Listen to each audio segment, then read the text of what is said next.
იმიტომ რომ ვიცნობთ ამ ადამიანს კარგად, მაგრამ უკვე რაც მოხდა, კაცი პრემიერი არ გამხდარა, მოდი ამაზე ვილაპარაკოთ ჯერ. ჯერ ვილაპარაკოთ იმაზე, რა დაემართა ოპოზიციას.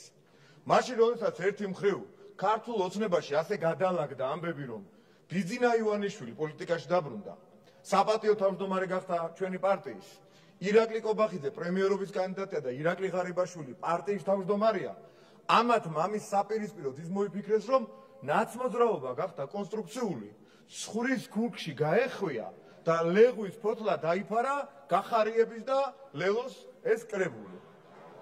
ეს მოიფიქრეს. აი რაღაცა ექიმები დამეთანხმებიან, ბატონი ზაზა, ბატონი ბადო, რა ვიცი, ბევრი ბატონი დიმიტრი და სხვები. დიაგნოზი უნდა დასვა ჯერ სწორი, უნდა აღიქვა რა ხდება სხვაგან, შენთან და ამის შემდეგ უნდა დაგეგმო ამის პრევენცია, მკურნალობა და ასე შემდეგ. ესენ დიაგნოზს ვერ სვამენ.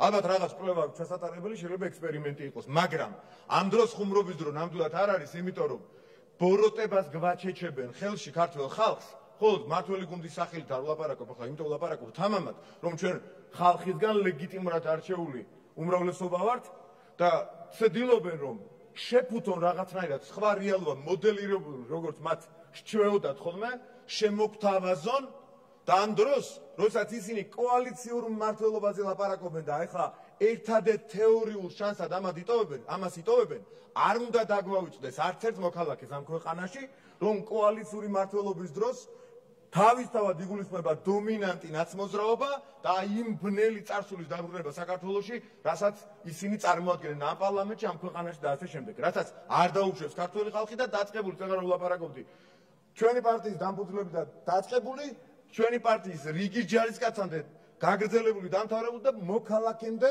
რომელიც ოდნავ ობიექტურად მაინც ფიქრობს.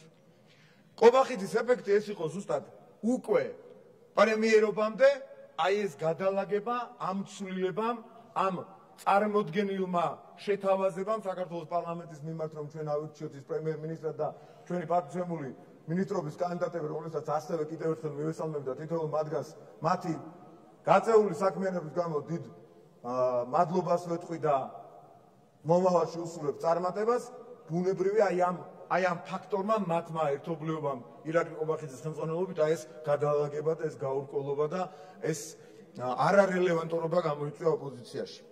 ამავდროულად შეიძლება ამ ისტორიის გარდა ერთი ისტორიაც შედგა დღეს, რომ შედგება, კიდევ უფრო სწორად რომ ვთქვათ, რომ ირაკლი კობახიძე გახდება პირველი პრემიერ-მინისტრი, რომელსაც აქვს მრავალწლიანი საპარლამენტო გამოცდილება. საპარლამენტო ქვეყანაში ეს ერთიორად კარგი ამბავია, მრავალწლიანი და ეს უბრალოდ საპარლამენტო გამოცდილება კი არა, მისი აქაური დანიშნულების შესახებ ალბათ ბევრს არ ვილაპარაკებ, მას განსაკუთრებული როლი აქვს ჩვენი ქვეყნის ისტორიაში, როგორც საპარლამენტო მოწყობის ქვეყანაში, საპარლამენტო ზედამხედველობის, კონტროლის და ამ ყველაფრის გაძლიერების თვალსაზრისით. ის არის მოქმედი კონსტიტუციის ავტორი, რომელმაც ეს ყველაფერი უზრუნველყო, გამორიცხა ავტოკრატია და ასე შემდეგ.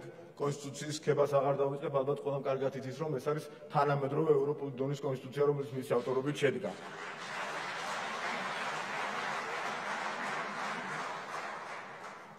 ასევე ერთიორად მისასალმებელია ის ამბავი, რომ წარმოდგენილმა კანდიდატმა ირაკლი კობახიძემ ყურადღება გაამახვილა და განსაკუთრებით გაუსვა ხაზი ტერიტორიული მთლიანობის აღდგენას, როგორც ერთ-ერთ მთავარ პრიორიტეტს და სიტყვების თამაშით რაღაცებს იწუნებდნენ აქ, მაგრამ ოცნებაც ეს არის ეროვნული ინტერესის გამოწვევად პრიორიტეტის და ყველაფერი, რაც კი შეიძლება დავარქვათ იმას, რაც არის მთავარი მიზანი.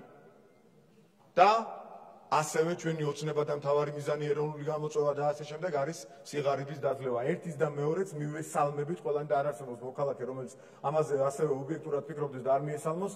0% ოკუპაცია და 0% სიღარიბა ეს არის ჩვენი მთავარი საზრუნავი და ამას მივახცევთ, იმიტომ რომ სწორ გზაზე ვდგავართ. ეს ერთ დღეში და ერთ თვეში შეიძლება და ერთ წელიწადში არ მიიღწეოდეს, მაგრამ როდესაც სწორ გზაზე დგახარ, ამას აუცილებლად მიაღწევ. და ეს სწორ გზაზე დგომა მართლაც რაღაც ციფრებში გამოიხატება და ახალი მესიჯი მოიფიქრეს. ციფრებით манипуляция. ეხლა რატო? ციფრი როდესაც ჩვენსკენ არის, როდესაც კონკრეტული მონაცემი სიღარიბის დადლებასთან დაკავშირებით, ეკონომიკური ზრდასთან დაკავშირებით არის ჩვენსკენ, მე რაღაც უნდა მოიფიქრო და ხალხს რა უნდა უთხრა, ეხლა რა უნდა მოატყუო? ხო ყველაფერს ატყუებ, რუსულს ატყუებ, ანტიეროვნულს აკეთებ და ეროვნულად ასაღებ. და რა ქნა ახლა? ოპოზიციამ საერთო მესიჯ ბოქსი ციფრებით манипуляცია დაალაგა. მოდი ახლა როგორ ვიმანიპულირო თქვენ გამოცდილი ხალხი ხართ ამ ამბავში. შეიძლება აქ ბევრს არ ეხება, ბევრს ეხება. ნაცმოძრაობის წარმომადგენლებიც არიან დომინანტები ამ ამბავში, ამ სპექტაკლში, რაც დღეს და გუშინ ვნახეთ. აი როგორ მოვახერხოთ აქ манипуლირება. მაგალითად, ნომინალს და რეალურს რომ გვიდარებდნენ ერთმანეთს და რჩეველია იყვანეთო და მართლა არიციან იურისტი, კონსტიტუციონალისტი ირაკლი კობახიძის ცოდნა არ აქვს მათ ეკონომიკაში ეკონომიკისტებს. პასუხს ვაგებ უკვე დღევანდელმა დღემაც ამაში დაგვარწმუნა. ნომინალში 27 მილიარდი და დღეს 80.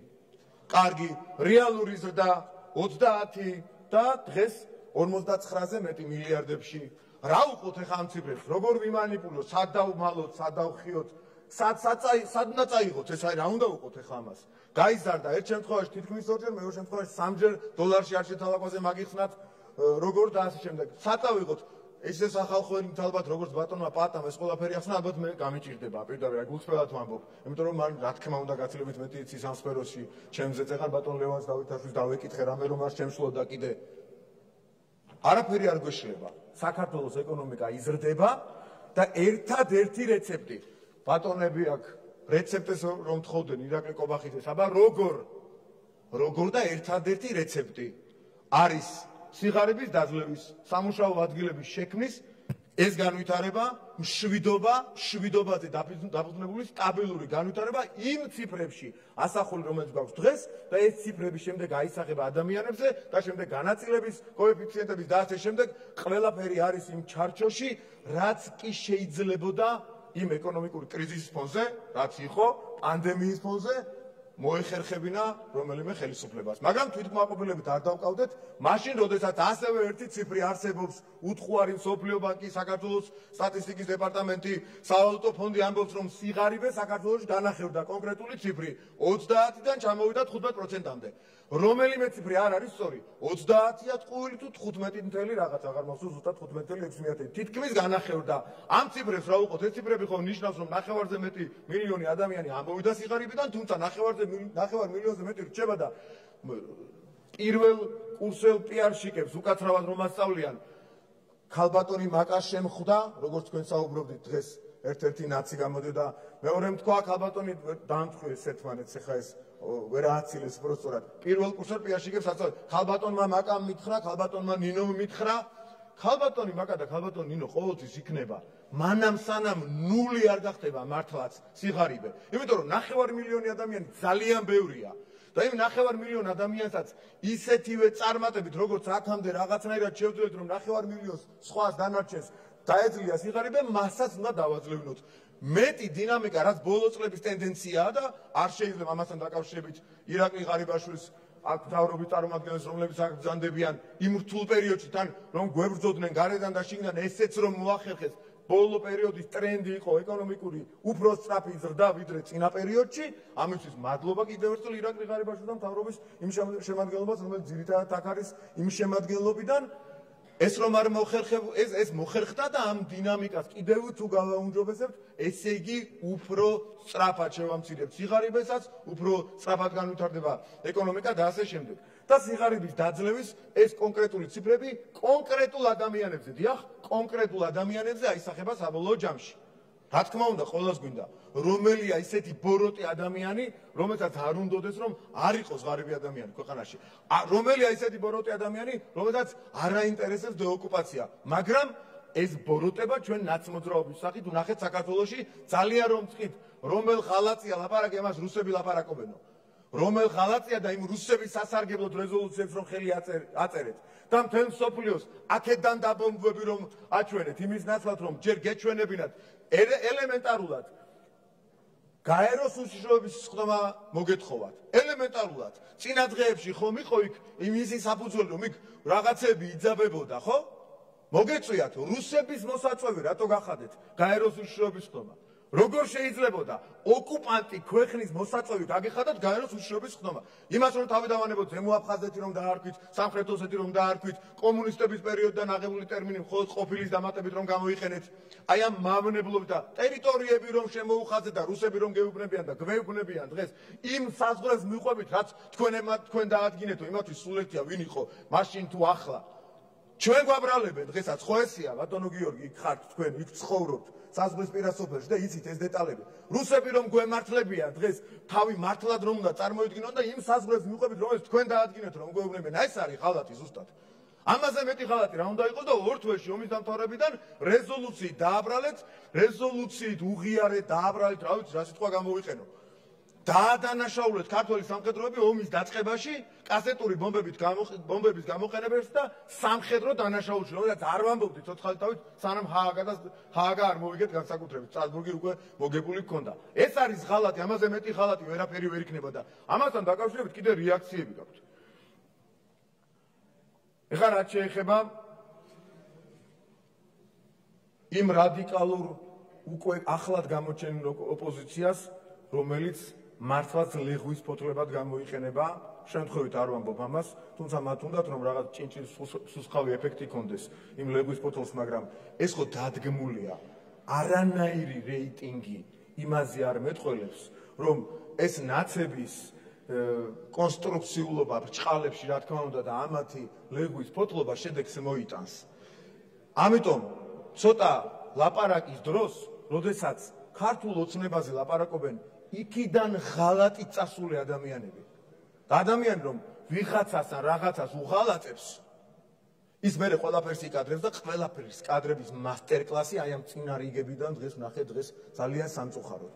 და მართლა გულსატკენია, როდესაც შენი თანაგუნდელი იყო, აი ამ პარლამენტში, აი ამ მოწვევის პარლამენტში შემოვიდა შენთან ერთად შენი პროპორციული სიით ადამიანი და შემდეგ ნაცზე უფრო ნაცი ხდება და ნაცზე უფრო უკადრებელს კადრულობს. წარმოიდგინეთ. იმიტომ რომ ღალატი გონია რომ შერჩა. ამიტომ კადრულობენ. ამიტომ მე მათი მხრიდან მოვერიდებოდი ამ ყველაფერს, მათზე ვერაფერი ვეღარ იმოქმედებს პოზიტიურად და მეორე არ შეიძლება ამის ართქმა ლელომ როგორ აი ყველაფერი შეიძლება ახსენოს სიტყვა თაღლითობა არ უნდა ახსენოს. უნდა მიხვდეს რომ თაღლითობა სიტყვა არ უნდა ახსენოს, რაც დაუდგინა სასამართლომ და შემდეგ არგუმენტი იყო წინა დღეებში გათეთრება ხო არ დაადგინაო სასამართლომ. არა, გათეთრება არ იყო, თქვა სასამართლომ იყო თაღლითობაო. და მათ განავითარეს ვერსია თავის დროზე, გახსოვთ ალბათ იურიდიულ კომიტეტზე მოხდა ეს ამბავი, რომ 17 მილიონიო მამუკა ხაზარაძე ამტკიცებდა, აი კონკრეტულ მაგალითს ვამბობ. 17 მილიონი ისე ვისესხეო ჩემი მეგობრისგან, წერეთლისგანო, რომ იმ დღეს ქონია თურმე ეს 17 მილიონი გამოტანილი ჩემი ბანკიდანო, არც მითხრაო და შემდეგ გავიგეო წლების მერეო. ამისი მამტკიცებელი ხალხი და მისი ჯგუფი ცდილობს რომ საზოგადოების ნდობა მოიპოვოს. ხო წარმოუდგენელია. აქ გულწრფელობაზე აღარ არის საუბარი, ეს არის ერთი მხრივ თაღლითობა, მავნებლობა, პოლიტიკური თაღლითობა, ჩვეულებრივი თაღლითობა, რომელიც სასამართლომ დაადგინა და ასე შემდეგ. ეხლა რაც შეეხება ბოლოს დღევანდელ კანდიდატს, ეს ხაზარაძის кейსი იწვევს კი ამ სახუმაროც არის, მაგრამ სატირალია ხანდახან, ირაკლი კოლბახიძეს. აქ უკვე მე თავისუფლებას მივცემ და ორნაირად მივმართავ მას. ერთი როგორც ალბათ ნებისმიერ სხვა შემთხვევაში იქნებოდა თქვენობით, ყველა ეტიკეტის დაცვით და ვეტყვი რომ ბატონო ირაკლი, თქვენ ხართ ის პროფესიონალი და ამ სიტყვაში ყველაფერს მოვიაზრებ თქვენს იმ თვისებებს, რომელიც პრემიერ-მინისტრობის თვის საჭიროა, რომელიც უდავოდ იმსახურებს ნდობას თქვენი წარსულიდან, თქვენი აწყოდან და თქვენი სავარაუდო უდავო მომავლიდან გამომდინარე და დარწმუნებული ვარ, თქვენ იქნებით ერთ-ერთი ყველაზე წარმატებული ლიდერი და არავის არ გვაქვს ილუზია იმისა, რომ მარტო ქვეყნის მართვა იქნება თქვენი გამოწვევა. თქვენი გამოწვევა ასევე, როგორც აქამდე ყველას ერთად გვიწევდა, ამ შემთხვევაში უკვე განსაკუთრებით იქნება ბრძოლა. ბრძოლა დეზინფორმაციის, ბრძოლა ბოროტების, ბრძოლა ათასგვარი მოგონილი არგუმენტის, შიგნიდან თუ გარედან თავსმოხვეული, არ არსებული, მოდელირებული არგუმენტების წინააღმდეგ. მაგრამ ახლა კიდევ უფრო გულწრფელი რომ ვიყო და კიდევ უფრო ბუნებრივი რომ ვიყო, მე ირაკლი კობახიძეს ამ შემთხვევაში როგორც მეგობარს, როგორც თანამებრძოლს, თქვენს ყველა როგორც მიმართავდით, პირად ურთიერთობაში ასე მიმართავ. მე ირაკლი არ მინახავს და არ წარმომიდგენია შენზე უღალატო, შენზე მართალი, პატიოსანი, გულანთებული და სამშობლოს მოყვარული ადამიანი და შესაბამისად ამ ბრძოლაში და ყველა ბრძოლაში რაც არ ნაწახვიდე, ჩვენ ყველანი მოვყვებით ბოლომდე. დიდი მადლობა, წარმატებები თქვენ და თქვენ გუნდს და ჩვენ ქვეყანას.